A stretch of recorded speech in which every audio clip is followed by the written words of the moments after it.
Polisi memperberat ancaman hukuman terhadap Mario Dandi yang sudah ditetapkan sebagai tersangka dalam kasus penganiayaan. Kalau sekarang karena berubah pasalnya menjadi secara sederhana dikatakan bahwa diduga melakukan penganiayaan secara terencana dan sengaja mengakibatkan luka berat terhadap dalam hal ini adalah David Ozora Latumahina. Tidak hanya itu, yang terbaru polisi mengatakan AG atau Agnes, seorang anak yang saat ini dalam bahasa hukumnya sih disebut sebagai anak yang berkonflik dengan hukum, atau kalau orang dewasa disebutnya menjadi tersangka. Saya akan ajak Anda ngobrol dengan sejumlah narasumber di obrolan malam edisi kali ini terkait dengan hal ini. Saya Christian Grich bersama Anda. Kalau menurut saya pantas rakyat kecewa karena pelayanannya anggap tidak baik, kemudian aparatnya perilakunya jumawa dan pamer kuasa, kemudian pamer kekayaan, hedonis. Sebab itu saya minta pada seluruh menteri dan kepala lembaga untuk mendisiplinkan para di bawahnya.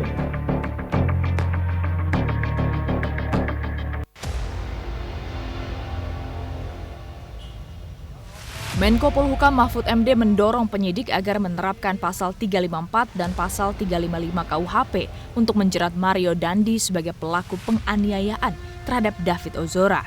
Pasal tersebut dinilai tepat disangkakan kepada Mario Dandi guna memberikan efek jera bagi anak muda melalui hukuman yang lebih keras. Dalam kasus ini kalau kita melihat aksinya yang begitu brutal tanpa peri kemanusiaan, saya mungkin agak setuju kalau diterapkan pasal 351 karena memang itu mungkin, tetapi saya akan jauh lebih setuju dan mendukung untuk mencoba menerapkan pasal yang lebih tegas untuk membuat anak-anak muda, untuk membuat orang tua mendidik anak-anaknya dengan baik. Diterapkan pasal 354 dan 355. Pasal 351 KUHP mengatur soal penganiayaan yang diancam pidana paling lama 2 tahun 8 bulan hingga 7 tahun penjara. Sedangkan pasal 354 KUHP mengatur tentang penganiayaan yang sengaja melukai berat orang lain dengan ancaman pidana 8 hingga 9 tahun penjara. Kemudian kita lihat pasal 355 KUHP tentang penganiayaan yang terencana dengan ancaman pidana 12 hingga 15 tahun penjara. Beberapa waktu lalu ayah David, Jonathan Latumahina, dalam cuitan di salah satu akun media sosial menyebutkan akan tetap menempuh jalur hukum tanpa ada kata damai. Sementara itu anggota tim advokat LBH Ansor, Syahwan Are, menyebutkan pihaknya memiliki beberapa bukti kuat yang akan menjadi senjata. Sejauh ini mereka menghormati proses penyidikan yang dilakukan oleh Polres Metro Jakarta Selatan dan berharap penyidik bisa mengkaji lebih dalam berdasarkan fakta-fakta hukum yang ada sehingga peningkatan pasal bisa sesuai dengan pasal hukum yang ada. Jadi itu masuk di materi substansi ya, dan itu adalah menurut kami adalah bukti-bukti mahkota yang akan menjadi senjata kami. Sehingga kami tidak akan bisa menyampaikan sebelum itu menjadi bukti dan akan disampaikan kepada penyidik. Terkait AG, pihak pengacara David mengaku masih mendalami dugaan keterlibatan mantan kekasih David tersebut. AG ini kan anak, sesuai dengan Undang-Undang Nomor 11 Tahun 2012 tentang Sistem Peradilan Pidana Anak itu kan proses ini harus berhati-hati. Kehati-hatian kami sebagai pengacaranya keluarga korban, kehati-hatian penyidik juga harus berhati-hati karena kami keliru dan mereka keliru akan terjadi sesuatu yang akan membombardir masalah. Hingga saat ini AG masih menjalani pemeriksaan sebagai saksi. Polisi telah menetapkan 2 tersangka, diantaranya Mario Dandi sebagai tersangka penganiayaan dan Shane Lucas yang disangkakan berperan dalam merekam kejadian penganiayaan dan memprovokasi Mario untuk melakukan tindak kekerasan. Tim Liputan B-Universe.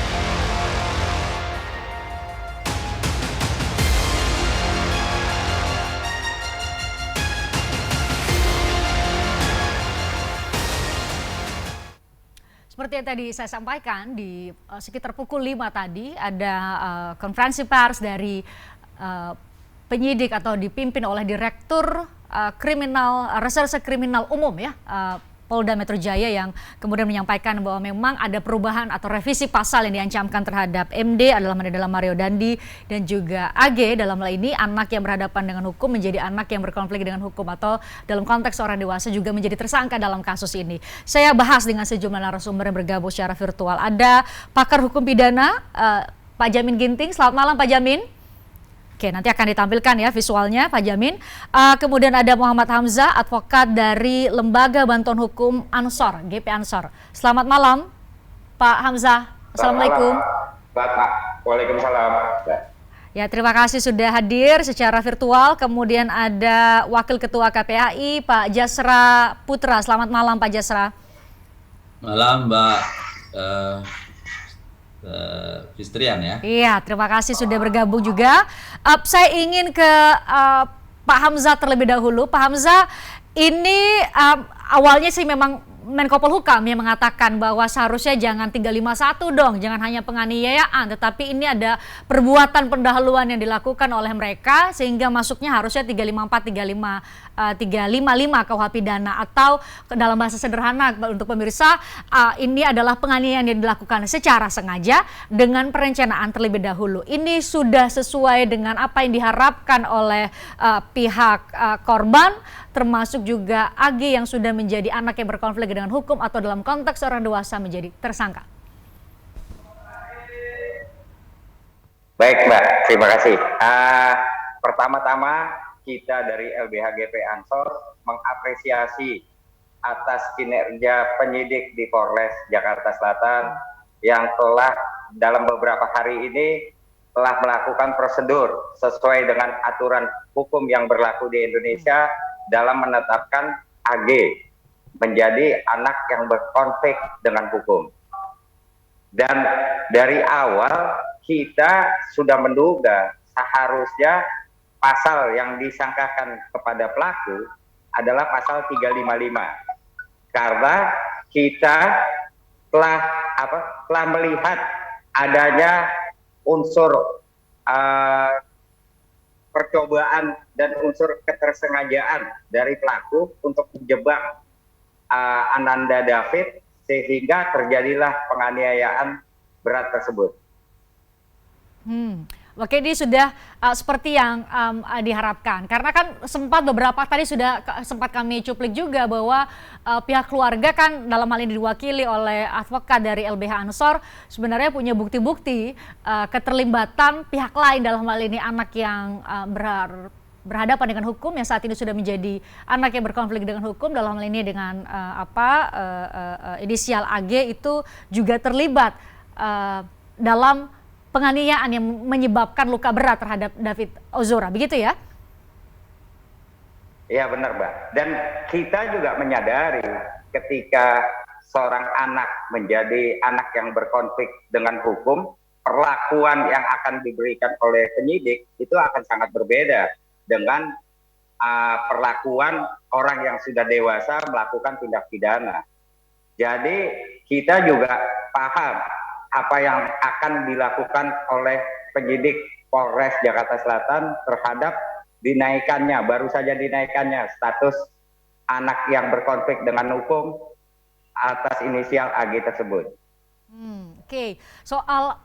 Spesifik soal anak yang berkonflik dengan hukum, saya ke KPAI. Pak Jasra mungkin bisa menjelaskan kepada kami. Kalau tadi juga kami sempat tayangkan ya secara langsung pernyataan yang disampaikan oleh Direktur Reserse Kriminal Umum Polda Metro Jaya. Ia berkali-kali menekankan bahwa ada perlakuan khusus memang ketika ada anak yang berubah statusnya dari yang berhadapan dengan hukum kemudian berkonflik dengan hukum atau dalam konteks orang dewasa ia juga menjadi tersangka. Apa saja perlakuan khusus itu yang berhak ia terima sebagai anak yang berkonflik dengan hukum? Ya, terima kasih Mbak. Pertama, tentu dalam kasus ini kan ada dua usia anak ya. Satu Ananda D, satu Ananda AG gitu ya. Yang kedua-duanya memberikan laporan atau pengaduan ke kita, terutama anak D, yang kedua anak AG gitu ya.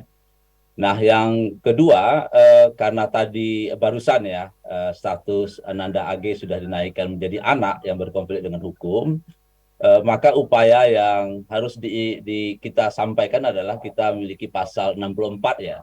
Ada sekitar 16 anak dalam perlindungan khusus itu yang haknya harus dipenuhi. Di antaranya itu adalah perlakuan secara manusiawi dengan memperhatikan kebutuhan sesuai dengan umurnya. Kemudian pemisahan dari orang dewasa ya, kalau jika dia ditahan gitu ya, itu harus terpisah. Kemudian memberikan bantuan hukum gitu ya. Pemberian kegiatan rekreasional gitu ya, pembebasan dari penyiksaan, penghukuman atau melakukan perlakuan lain yang kejam ya, tidak manusia serta merendahkan martabat dan derajat anak. Kemudian menghindari penjatuhan pidana mati atau pidana seumur hidup. Kemudian penghindaran dari penangkapan, penahanan atau penjara kecuali sebagai upaya terakhir dan dalam waktu yang paling singkat. Kemudian pemberian keadilan di muka pengadilan anak ini kalau ketika nanti sampai ke proses pengadilan, penghindaran dari publikasi identitas yang saya kira baik Ananda D dan Ananda AG ini kan sangat luar biasa ya, identitasnya itu disampaikan oleh di media elektronik gitu ya, dan tentu kita tahu bahwa di dalam Undang-Undang 11 ya, Pak Jasra ya?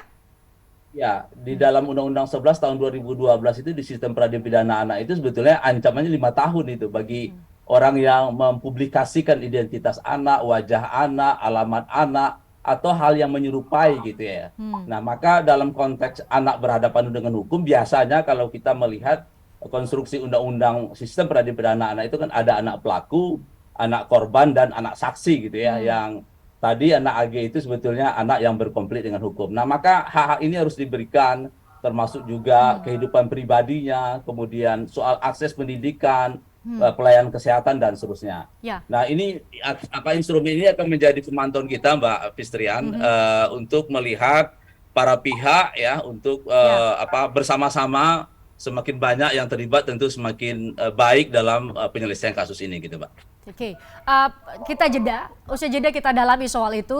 Tentu banyak sekali kalau dari apa yang Anda sampaikan Pak Jasra, banyak sekali yang harus mendapat pencerahan tampaknya, karena ia satu sisi adalah orang yang patut diduga telah bersalah, ikut bersalah dengan yang lain, tapi di satu sisi dia juga adalah anak yang juga harus mendapat hak-haknya sebagai anak. Tapi kita perdalam nanti usai jeda di Obrolan Malam, kami akan kembali untuk Anda.